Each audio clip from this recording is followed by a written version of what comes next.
bilisummaa Oromoo loluu akkasi waboo durat tichaabsi waboo tichaabsi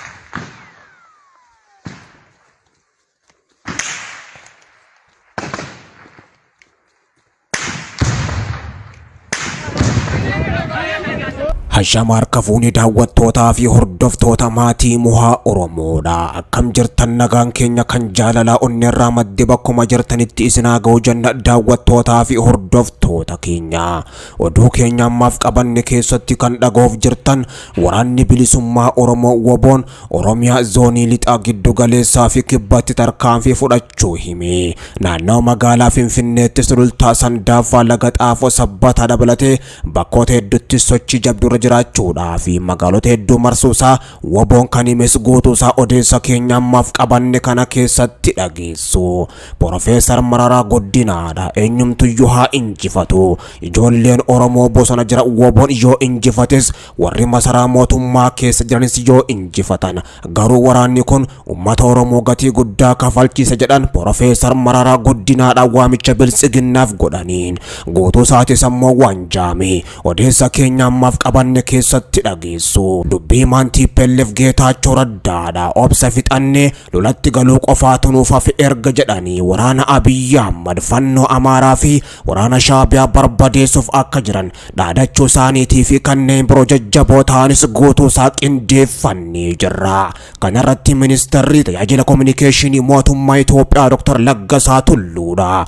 Konkolaattonni torbee darban deeggarsanummaa qabatanii karaa abaalaa yeroo deeman ammoo loltoonni TPLF waan dhukaasa itti bananiif gara Samaraa deebi'an jechuu isaaniitii fi kana gubbatti ammoo TPLF hadheeffattee mootummaa Itoophiyaa balaaleffachaa akka jirtuu fi lola eegaluufis akka deemtu kan dubbatte guutuusaa oduu keenya ammaaf qabanne keessatti dhageessu. Wallisaa Caalaa Bultumee yeroo lolli TPLF fi mootummaa Abiyyi Ahmad jidduutti deemaa ture fannoof deeggarsa waraana mootummaa biltsiginnaaf taasisuuf jecha ammoo duule. Fannoon Amaaraa rasaasa miilarra ammoo rukuttee yaalamaa jiraachuusaa biltsiginnaan dhoositus iccitii jalaa baatee fi magaalaan Finfinnee magaalota Afrikaa qaala'insa jireenyaa itti hammaate 15 keessaa tokkoffaarra jiraachuu gaazexeessaan Business Afrikaa jedhamu kan gabaasee fi oduu kanaa fi kanneen biroo jajjaboo ta'an odeessa keenya ammaaf qabanne kana keessatti dhaga'uuf jirtu. Daawwattootaa fi hordoftoota maatii muhaa Oromoo YouTube namoonni YouTube keenya muhaa Oromootiif haaraa taatan YouTube keenya muhaa Oromoodhaa subscribe gochuun maatii nuuf taasiniin jecha qophii keenya yookaan odeessa keenya ammaaf qabanne isinitti himuudhaan amma dhuma sagantaattis wajjin kan turu ana muhaa Oromooti. Amma dhumaattiin wajjin turan afeerraa keenya gamanumaan viidiyoo keenya like share gochuu sin dagatinaadha.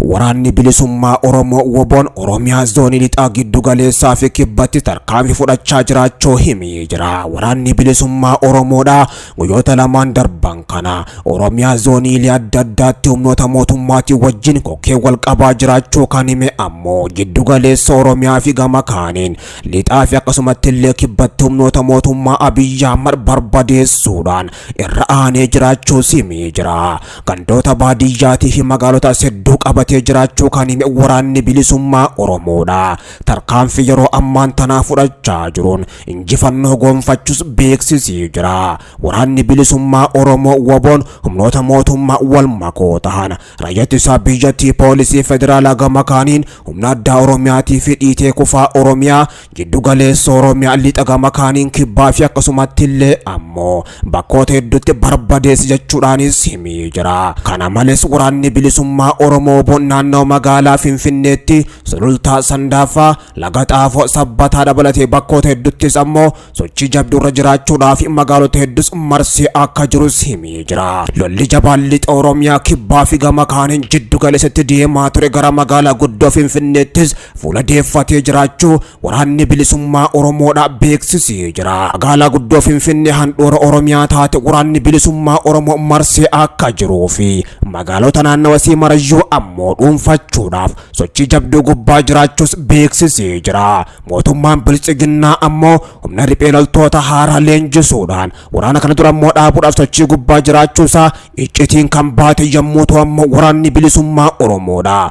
Waraana idilee biyyattiin qabduu fi kan mootummaan Abiyyi Ahmad ammaan tana qopheessaa jirus hedduu isaanii akka baala mukaatti harcaasuudhaan magaalota haaraa fi gama kaaniin gandoota haaraas qabachuu itti fufee jira. Mootummaan Abiyyi Ahmad ammoo humnoota haaraa yeroo ammaan tana leenjisaa jirruun humni kun ammoo tooftaa riphee loltummaa waan beekuuf waraana bilisummaa Oromoo dura ni dhaabbata, jijjiirama guddaa sammuu ji'a tokko booddee ni argina jechuudhaan humni hedduus leenjisee bobbaasaa kan jiru yommuu ta'u ammoo waraanni bilisummaa Oromoo WBOn jiddu galeessa Oromiyaa kibbaa fi lixaa fi bakka adda addaattis injifannoo goonfachaa jiraachuusaa beeksisaa jira.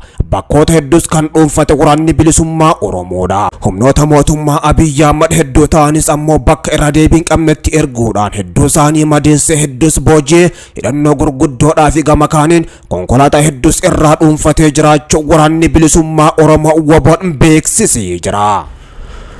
Eenyumtoon haa injifatu ijoollee Oromoo bosona jiranis haa injifatanii, warri masaraa mootummaa keessa jiranis haa injifatanii, garuu waraanni kun uummata Oromoo gatii guddaa kafalchiisa kan jedhe Profeesar Mararaa Guddinaa adaraa waaqaa warra dandeessan itti dhiyaadhaa jedhan. Saba Oromoo balleessitaniitis hin badinaa, taphni kun ammoo nun baasu jechuudhaan waamicha guddaas godhanii jiru. Lolli yeroo ammaan tanaa Oromiyaatti adeemaa jiru saba Oromoo akka malee miidha. Oromoodha balleessan jettanii ammoo nun balleessinaa jechuudhaan Profeesar Mararaa Guddinaadha Biltsiginnaaf waamicha dhiheessanii jiru. Kana malees ammoo ittuma dabaluudhaan isma warra Tigreef kennitan san ammoo warreen bosona Oromiyaa jiraniifillee kennaa jechuudhaan gaafis dhiheessanii jiru. Gaafiin Profeesar Mararaa Guddinaadha nageenya yookaan ammoo araara Tigraayitti labsina jettan san Oromiyaattis labsaa jechuudhaan kan dhiheessan yommuu ta'u araarri kaabaratti labsame Oromiyaattis hin labsamne. Kuni ammoo